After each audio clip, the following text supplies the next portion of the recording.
जी news के world exclusive खुलासे पर अंडरवर्ल्ड डॉन दाऊद इब्राहिम और उसका सबसे करीबी छोटा शकील दोनों परेशान। पाकिस्तानी अभिनेत्री से दाऊद के रिश्तों पर जी न्यूज के खुलासे से दाऊद परेशान। दाऊद ने छोटा शकील से बात की।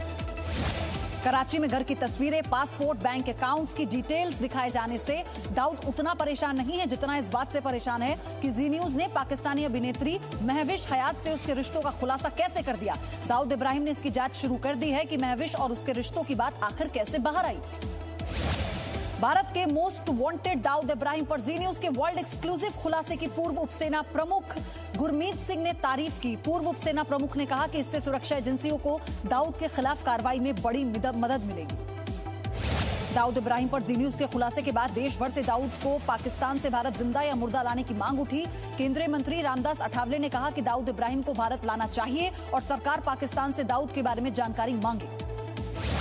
जेडीयू नेता केसी त्यागी ने कहा कि जिस तरह अमेरिका ने पाकिस्तान में छिपे आतंकी ओसामा बिन लादेन का खात्मा किया, उसी तरह की कार्रवाई आतंकी दाऊद इब्राहिम के खिलाफ होनी चाहिए। उन्होंने कहा कि दाऊद के पकड़ने या मारने के लिए अमेरिका को भारत की मदद करनी चाहिए।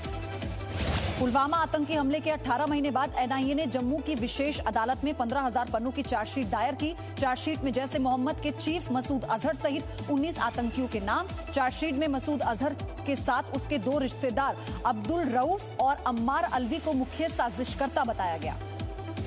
सुशांत सिंह राजपूत केस में नया मोड़, ड्रग एंगल से हुई मौत के आरोपों की जांच करेगा नारकोटिक्स कंट्रोल ब्यूरो। एनसीबी के डीजी राकेश अस्थाना ने मंजूरी दी। सूत्रों के मुताबिक ईडी ने रिया चक्रवर्ती के कुछ व्हाट्सएप चैट सीबीआई और नारकोटिक्स कंट्रोल ब्यूरो को सौंपे हैं, जिसमें ड्रग्स और नशीली दवाओं को लेकर बातचीत है। रिया चक्रवर्ती के व्हाट्सएप चैट से ड्रग्स की साजिश होने का शक। सीबीआई की टीम ईडी के साथ मिलकर रिया के फोन का डेटा विश्लेषण कर सकती है। ईडी ने पूछताछ के दौरान रिया चक्रवर्ती और उसके परिवार से फोन और लैपटॉप जब्त कर लिए थे और इससे पहले सुब्रमण्यम स्वामी ने दावा किया था कि सुशांत ने मौत से पहले दुबई के किसी ड्रग डीलर से बात की थी। रिया चक्रवर्ती की व्हाट्सएप चैट में चौंकाने वाली बातचीत। बताया जा रहा है कि ये रिट्रीव चैट्स हैं जिन्हें रिया ने डिलीट कर दिया था। पहली चैट रिया और गौरव आर्या के बीच की है। गौरव को ड्रग्स डीलर बताया गया है और इस चैट में लिखा गया है कि अगर हम हार्ड ड्रग्स की बात करें तो मैंने ज्यादा ड्रग्स का इस्तेमाल नहीं किया है। इस मैसेज को रिया ने 8 मार्च 2017 को गौरव को भेजा। एक चैट मिरांडा और रिया के बीच है जिसमें मिरांडा कहता है स्टफ लगभग खत्म हो चुका है। ये चैट 17 अप्रैल 2020 की है। इसके बाद मिरांडा रिया से पूछता है कि क्या हम ये शोभिक के दोस्त से ले सकते हैं, लेकिन उसके पास सिर्फ हाश और बड है। यहां हाश और बड को कम तीव्रता वाला ड्रग माना जाता है। ड्रग कनेक्शन को लेकर रिया चक्रवर्ती के वकील ने बयान जारी कर कहा कि रिया ने अपनी जिंदगी में कभी भी ड्रग्स का सेवन नहीं किया। रिया किसी भी वक्त ब्लड टेस्ट के लिए तैयार है। सुशांत सिंह की बहन श्वेता सिंह कीर्ति ने बताया है कि ड्रग्स चैट की जांच की मांग की है। श्वेता ने ट्वीट कर कहा, सीबीआई इस मामले की तुरंत जांच करे, ये अपराध है। सुशांत सिंह के घर में रहने वाले उनके दोस्त सिद्धार्थ पिठानी से सीबीआई ने डीआरडीओ गेस्ट हाउस में करीब 14 घंटे लंबी पूछताछ की। सूत्रों के मुताबिक सीबीआई की 5 दिनों की अब तक की हुई जांच में सिद्धार्थ पिठानी सबसे बड़ा संदिग्ध है। सीबीआई सिद्धार्थ पिठानी से कई बार पूछताछ कर चुकी है। भारतीय सेना ने लद्दाख में कंधे पर रखकर दागी जाने वाली मिसाइलें तैनात की। सूत्रों के मुताबिक लद्दाख के कई संवेदनशील इलाकों में मिसाइलों के साथ जवान तैनात हैं। एयर डिफेंस मिसाइलों से लैस जवानों की तैनाती की गई।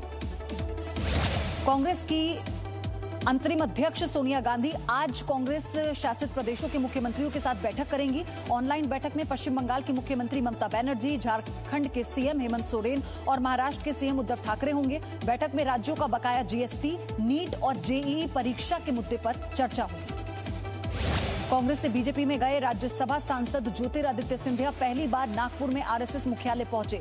सिंधिया ने संघ मुख्यालय में आरएसएस संस्थापक डॉक्टर केशव बलिराम का निवास भी देखा। सिंधिया ने कहा कि आरएसएस मुख्यालय राष्ट्र के प्रति समर्पण के भाव का केंद्र है।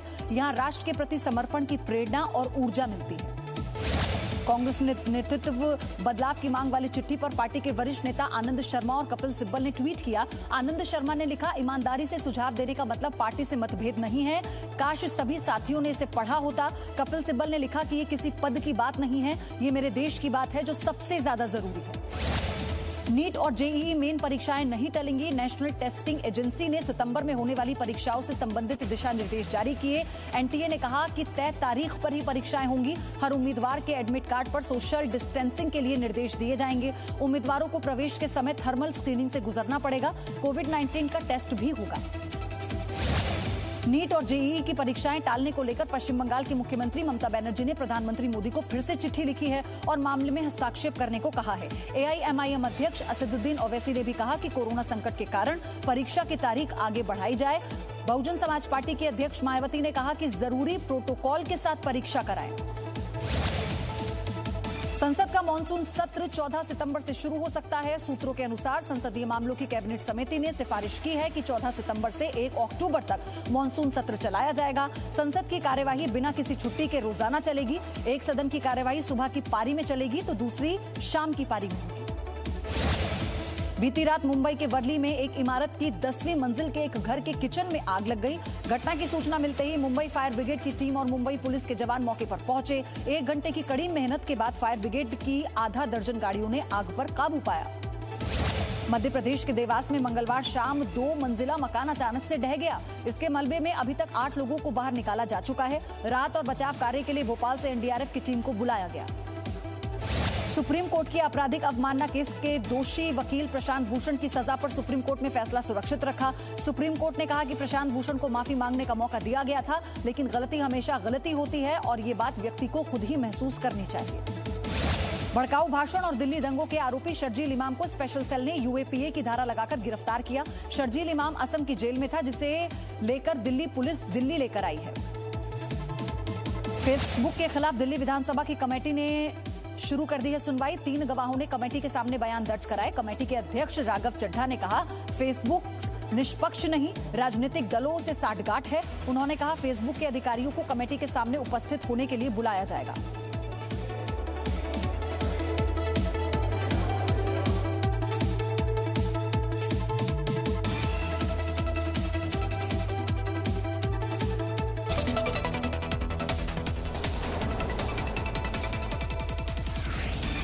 Presenting B News app, available on Google Play and App Store. Download it now.